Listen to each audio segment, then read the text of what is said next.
Hey, what's up guys? This is Church of Caboose, and for today's Destiny 2 video, we are going to be talking about the loadouts I intend to use in Trials of Osiris, which returns on March 13th. But before we get too far into it, you guys might notice that my voice sounds a little weird and perhaps not as energetic as normal. That is because I picked up a cold or a flu or something, so my head is pretty stuffed up. But I felt like this topic was rather important to give you guys all time to acquire suggestions I might have and to go over this video and have some time to do whatever with it that you may if you were to use some of the things that I will be talking about. And then before we get too far into it, at the end of this video, at the very end, I will have clips from my Twitter. I'm not feeling 100% today, so I was trying to get footage for this video. I was not doing as well as I was hoping to, but I do have a Twitter. It's at Church of Caboose, and I share little snippets, 30 seconds or less, from when I'm playing to my Twitter, and I thought some of those would be pretty fun to have for you guys to see at the end of the video. And then, as always, if you like the content, make sure you subscribe to my channel, and if you appreciate this video, then make sure you click the like button. Alright, moving on into the actual video. So I figured we have all kinds of limitations as far as some weapons, probably most weapons that are commonly used in PvP will not be able to be infused past a certain power. If you're not sure what I'm talking about, just look up This Week at Bungie's article and you will see what I'm talking about. It got a lot of people rather ticked off, so I'm guessing you guys already know what it is. And I decided I would make a little video for you guys about the loadouts I plan on using in Trials of Osiris to make myself the most successful I can be. I am not an amazing PvP player, so I feel like if these loadouts work well for me, they will probably work well for you. And this could turn into a two-part video where this one's all about weapons, and I might do another one about some subclass suggestions. Now, when I pick weapons, I wanted to give you guys some insight into what I am looking for when I pick weapons, especially in Trials. One of the big things with Trials is being able to prevent your opponents from getting reses, from reviving their teammates. So weapons and abilities that do damage over time work out great. Things that let you see around walls and play really aggressively, or perhaps sit on those orbs, also work really well. And then I also really like having weapons where we get to have ammo returned back to the magazine, because I'm not great. I miss sometimes, and it's nice to get that ammo back, since special ammo is rather limited.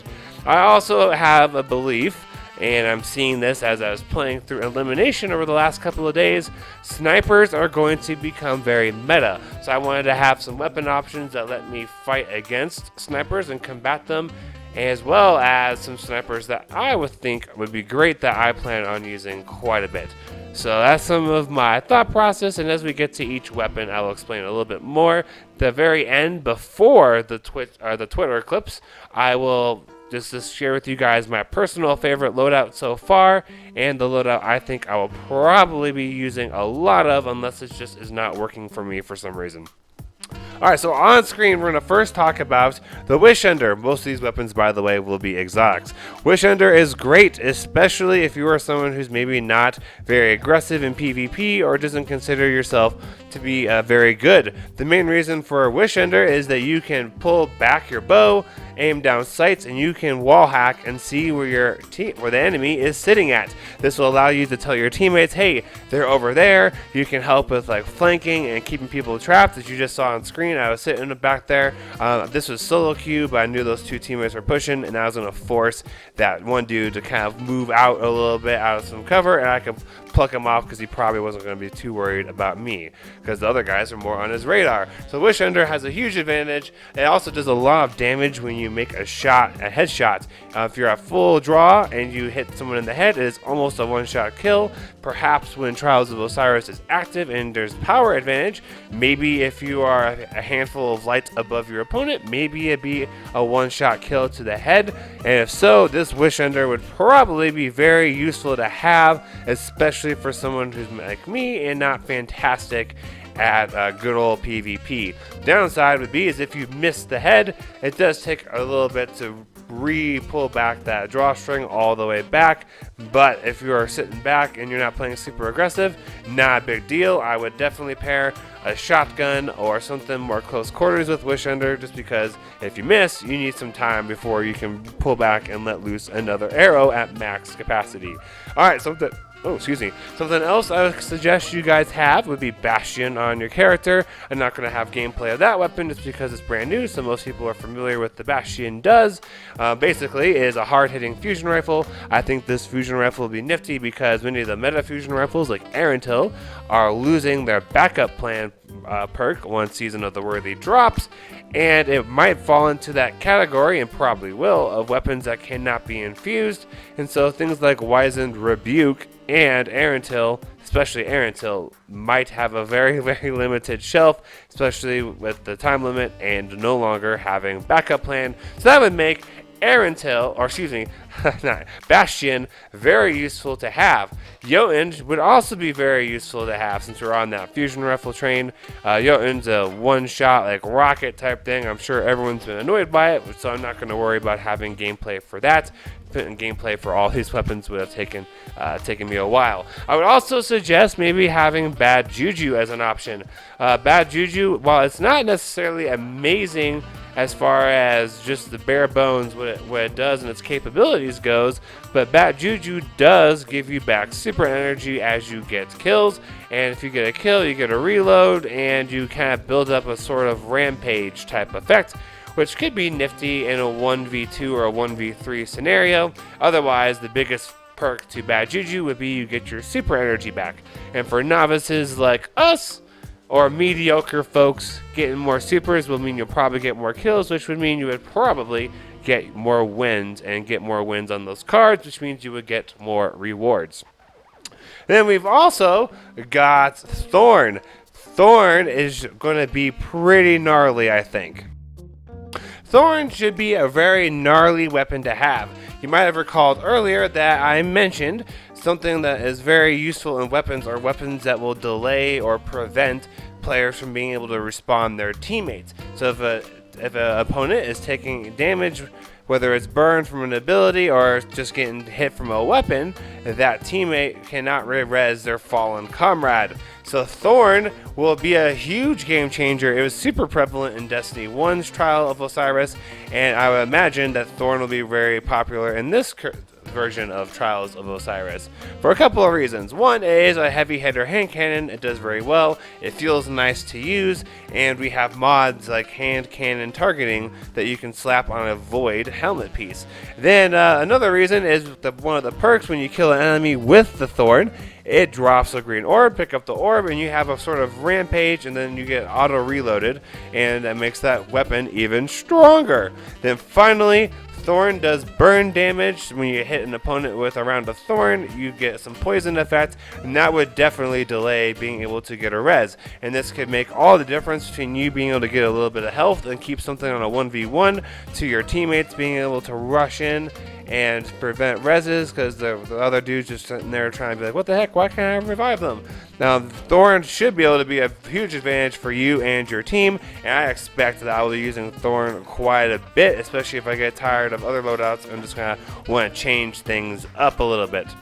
Now let's move on to more of the energy weapons. I know we already mentioned Jotun, but there's not a whole lot of energy stuff. I imagine that'll be super popular. I could see Risk Runner being very nifty to have, especially if a lot of people are favoring Arc subclasses, because Risk Runner, you don't have to reload, and you get like these overcharged like Thunder Arc type rounds. So I could see Risk Runner being super duper popular.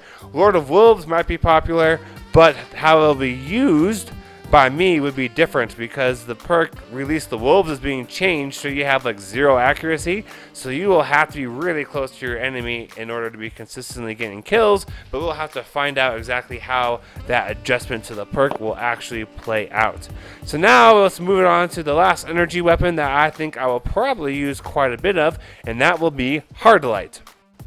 Hardlight recently got a pretty significant buff in that it is a lot more stable. It used to be hard light was almost unusable, would kick all over the place, and now it is super stable even without a catalyst. And then if you complete the catalyst, you get almost max stability. And from friends' reports who have finished the catalyst, this gun is a laser. I do not have the catalyst completed yet, but that's something I will probably try to work on and get done before the Season of the Worthy releases. As you can see on screen, it stays pretty steady for me even without having that catalyst. And I'm sure there are mods on your armor you can put on, like a rifle loader and perhaps like rifle scatter projectile targeting, that make this thing even more lethal. Something like this would be great to pair with a primary special weapon like a sniper or a shotgun, or if you're using Bastion. Well, I guess you can't use this if you're using Bastion because that's an exotic. But the point is, if you're using one of those special weapons in your primary slot, hard light would be an excellent close to mid-range weapon that you can kind of fill in those gaps with everything else, because that is something I also try to do when I pick my weapons loadout. Is I don't want to have all close range or all long range. Definitely not all long range. The only time I do all close range is if I'm with teammates and they're like, hey dude, we're going to be nasty, we're going to play super duper aggressive, we want you coming up, and like we're just going to rush them the whole time. In which case we do things like auto rifles, SMGs, and shotguns, like stuff that will let us be really aggressive when rushing. So having something like hard light will kind of fill out a gap a little bit if you got some long range or even some really close range weapons. And then that whole stability thing is pretty amazing. I love it. Hard light is quickly becoming one of my favorite energy weapons to pair with what I will believe is going to be my favorite loadout for trials to kick this sucker off. It will probably be one of two, well, I guess 2 or 3 combinations: Revoker, hard light, and then a new heavy weapon, because my hammerhead is going to probably not be power infusible anymore because of it being an older legendary. Or Revoker, Oracle Below, which is the Garden of Salvation raid auto rifle. Mine happens to have swashbuckler and under pressure, as well as some range boost on it, so it's a great kind of similar-ish thing to a hard light, just not quite as stable.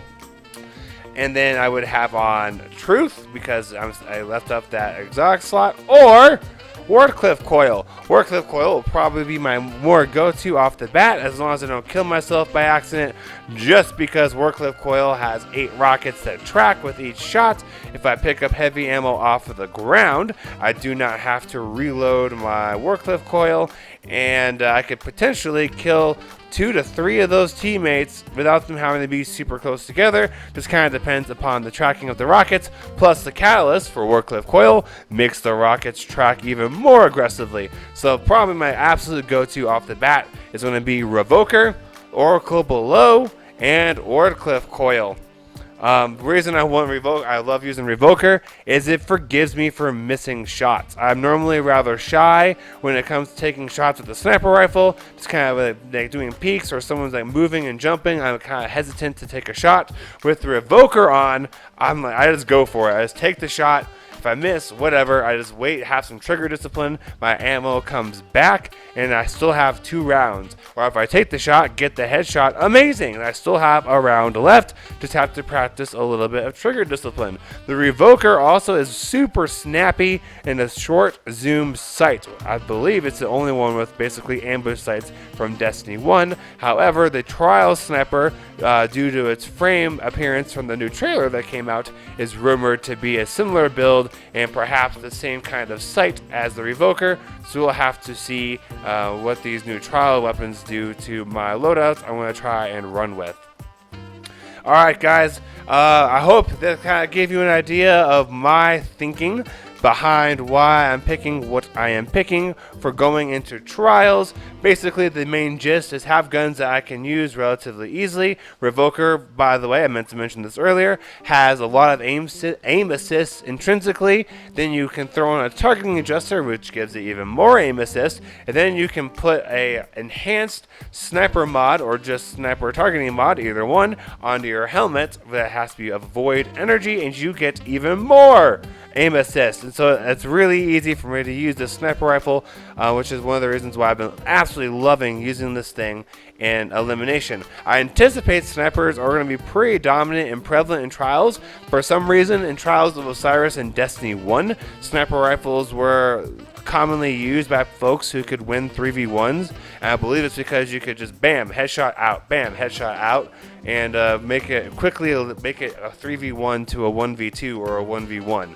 That's my theory. And then sniper rifles are also just a little bit more skill gappy, and so people tend to brag more about being good with the sniper than they do with the shotgun, and I imagine some ego plays into snipers as well. I have noticed in elimination there has been a huge uptake in the amount of people using sniper rifles, especially Revoker. You might be thinking, well, what about Beloved and Supremacy? While those sniper rifles are good, I believe they would fall into that whole cap of not being able to have their power increased, whereas Revoker came out with Shadowkeep, and so by everything Bungie has said, Revoker should be able to be infused to a higher power.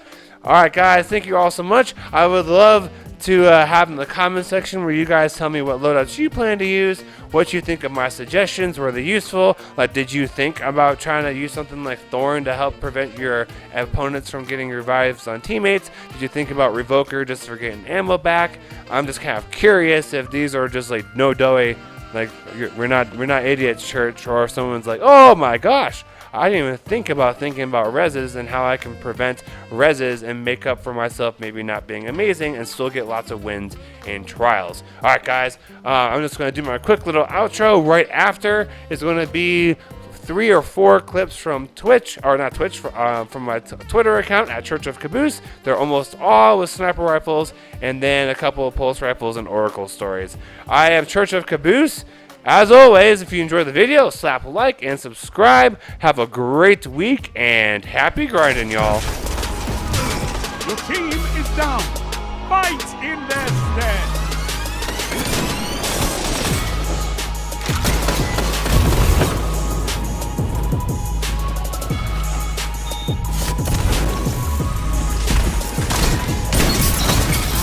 That shut them down. Double down. Only one enemy remains.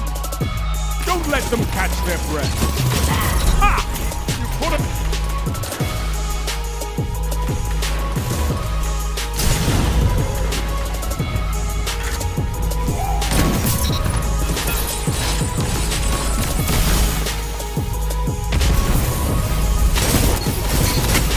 One opponent left. They don't stand a chance. Ha! You put an end to that, didn't you?